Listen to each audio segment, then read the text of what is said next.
بسم اللہ الرحمن الرحیم۔ السلام علیکم۔ صبح و شام کی سب سے اچھی دعائیں۔ ناظرین، صبح و شام کے یہ مسنون اذکار ہیں، آپ ان کو صبح و شام لازمی پڑھا کریں۔ رب اغفر وارحم وانت خیر الراحمین، ان کو صبح و شام 3 مرتبہ پڑھیں۔ الحمدللہ رب العالمین، صبح و شام 7 مرتبہ پڑھیں۔ استغفر اللہ، صبح و شام 100 مرتبہ پڑھیں۔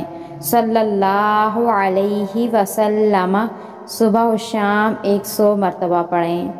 یا حی یا قیوم برحمتک استغیث، صبح و شام 3 مرتبہ پڑھیں۔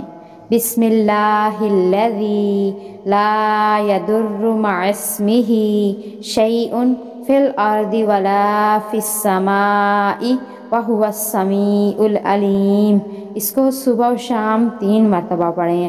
اپنی روزمرہ کی دعاؤں میں ان کلمات کو لازمی شامل کریں۔ اللہ پاک سے دعا ہے کہ اللہ پاک ہم سب کو عمل کرنے کی توفیق عطا فرمائے، آمین۔